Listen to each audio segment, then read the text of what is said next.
नमस्कार. आज आपण इंग्रजी विषयातील आणखीन एक महत्त्वाचा घटक चेंज द व्हॉइस हा बघणार आहोत. चेंज द व्हॉइस आपल्याला येण्यासाठी काळ माहीत असणं गरजेचं आहे. इंग्रजीमध्ये काळाचे 12 प्रकार पडतात, पण त्यापैकी चेंज द व्हॉइस फक्त 8च प्रकारांमध्ये काय होतं केलं जातं बघा. आता या चेंज द व्हॉइसचे 2 प्रकार आहेत, ॲक्टिव्ह व्हॉइस आणि पॅसिव्ह व्हॉइस.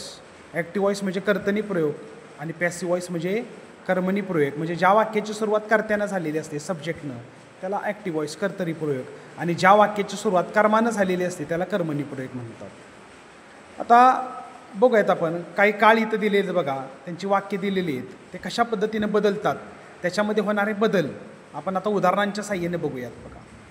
पहिला आहे सिम्पल प्रेझेंट टेन्स आहे बघा. वाक्य दिले Ram it's an apple. Active व्हॉइसमधलं वाक्य आहे कारण कर्त्यानं त्याची सुरुवात झालेली आहे बघा.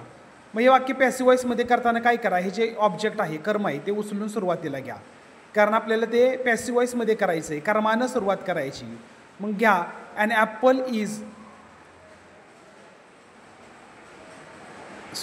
Ram it's an apple, an apple is eaten by Ram. अशा पद्धतीने काय झालेले वाक्य झालेलं आहे पॅसिव्ह व्हॉइसमधलं. दुसरं वाक्य इथं दिलेलं बघा, I sing a song. Object घ्या उचलून, a song is sung by me. बघा सिम्पल प्रेझेंट टेन्समध्ये आपण काय केलं, इज हे काय केलं सहाय्यकारी क्रियापद वापरलं आणि ॲक्टिव्हचं पॅसिव्ह केलं. आता कंटिन्युअस प्रेझेंट टेन्समध्ये हे कसं होतं, इथं वाक्य बघा, I am writing a letter. Object उचलून सुरुवातीला घ्या, a letter is being written by me. बघा a letter is being, I N G प्रत्यय येत आहे म्हणून इथं बीइंग हा शब्द वापरायचा, फित्री वापरायचं, बाय वापरायचं आणि मी वापरायचं. आता हे मी इथं काय घेतलं तर कर्त्यांच्या द्वितीय आपल्याला वापरावे लागतात. इथं लिहिलेत बघा, आयची द्वितीय मी, वीची अस, हिची हिम, शीची हर आणि देची देम. असे काही द्वितीय आपल्याला माहीत असणं गरजेचं आहे. त्याच्यानंतर खालचं वाक्य आहे बघा, Sachin is singing a song. हे कसं होणार आहे वाक्य, अ song is being sung by Sachin. A song is being sung by Sachin म्हणजे गाणं सचिनकडून गायलं गेलं. अशा पद्धतीने काय बघा, हे 2 प्रकार झालेले आहेत. तिसरा प्रकार इथं बघूयात आपण, प्रेझेंट परफेक्ट टेन्स. वाक्य दिलेले बघा, I have written a letter.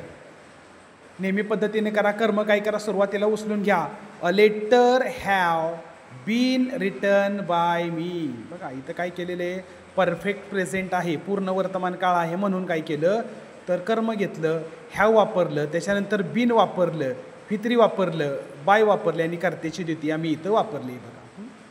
पुढं peon has rung the bell. The bell has been rung by peon. तर रंग पाहिजे, RUNG रंग, आर पाहिजे, RUNG रंग बाय प्यून. त्याच्यानंतर बघा सिम्पल पास्ट टेन्स आहे. वाक्य दिले बघा, आय रोट अ लेटर. आता इथं साधा भूतकाळ आहे, इथं ॲम इज आर येणार नाही, इथं वॉज वेअर येईल. इथं a letter was written by me, passive voice. त्याच्यानंतर खाली दिले बघा, they sang a song. A song was sung by them. बघा इथं वाक्य आहे, they sang a song, a song was sung by them. Simple past tense आहे त्यामुळे ते ॲम इज आर न वापरता काय करा, वॉज वेअर वापरा. त्याच्यानंतर कंटिन्युअस पास्ट टेन्स आहे. पुढं I was playing cricket. A cricket होणार नाही इथं, कारण खेळाच्या नावापूर्वी आपल्याला आर्टिकल वापरता येत नाही. Cricket was being played by me. Same आहे, फक्त काय करा ॲम इज आरच्या ऐवजी इथं वॉज वापरा. खाली दिले बघा, she was pushing the car. The car was being pushed by her. अशा पद्धतीने काय करू शकतो आपण, हे वाक्यांमधला बदल करू शकतो. पुढं आहे बघा पास्ट परफेक्ट टेन्स म्हणजे पूर्ण भूतकाळ दिले बघा, I had written a letter. A letter had been written by me. जसं आपण हॅव बीन वापरलं परफेक्ट प्रेझेंटमध्ये तसं पास्ट परफेक्टमध्ये हॅड बीन वापरा. इथं आहे बघा, she had started the business. The business had been started by her. पुढं आहे simple future tense. They will paint our houses this weekend. Our houses will be painted by them this weekend. बघा म्हणजे काय केले तर will नंतर बी वापरलं, फित्री वापरलं आणि बाकीचा आहे तसा भाग तो वापरला आहे बघा. खाली वाक्य आहे he will write the exam will be written by him. The exam will be written by him.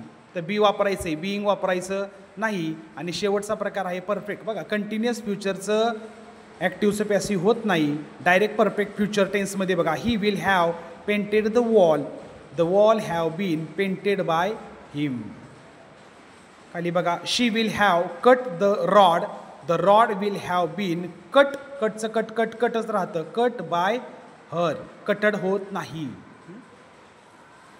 आता अजून एक गंमत बघा, काळाचे 12 प्रकार आहेत, त्याच्यापैकी 8 काळांमध्ये ॲक्टिव्हचं पॅसिव्ह होतं, इतर 4 प्रकारांमध्ये होत नाही.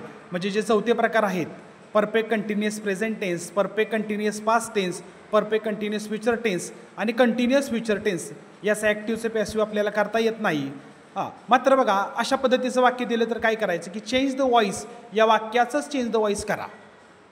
आता इथं दिलेलं वाक्य काय आहे, आज्ञार्थी वाक्य आहे, कारण मेन वर्बनं या वाक्याची सुरुवात झालेली आहे. चेंज हे मेन वर्ब आहे, मुख्य क्रियापद आहे, म्हणून त्याचं ॲक्टिव्हचं पॅसिव्ह करत असताना let the voice be changed अशा पद्धतीनं करा.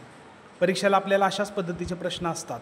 दुसरा आहे बघा open the door, let the door be opened. लेटनं सुरुवात करा. आता कधी कधी गंमत काय होते, आपल्याला कसं फसवलं जातं बघा परीक्षेमध्ये. इथं साधं वाक्य दिले शी सिंग्स अ सॉन्ग, म्हणजे सिम्पल प्रेझेंट टेन्समध्ये वाक्य आहे. इथं कंसामध्ये सूचना काय दिलेली, rewrite the sentence beginning with a song. म्हणजे खाली दिलेले जे वाक्य किंवा वर दिलेले जे वाक्य आहे त्या वाक्याची सुरुवात काय करा, अ सॉन्गने करा. याचाच अर्थ चेंज द व्हॉइस असा होतो बरं का. अ सॉन्ग हे कर्म आहे, ऑब्जेक्ट आहे, मग ते आपल्याला सुरुवातीला आणायचं आहे, म्हणजे आपल्याला पॅसिव्ह व्हॉइस करावं लागेल. मुद्दाम हे वाक्य मी दिलेले आहे बघा, rewrite the sentence beginning with a song. A song या शब्दानं काय करा, तुम्ही वाक्याची सुरुवात करा असं म्हटलं आहे. मग ते वाक्य असं होणार, अ song is sung bye her. अशा पद्धतीनं आपल्याला ॲक्टिव्ह व्हॉइस पॅसिव्ह व्हॉइसवरती वाक्य विचारली जातात. वर दिलेला म्हणजे हा व्हिडिओ काळजीपूर्वक पहा, ऐका आणि त्याचा सराव करा.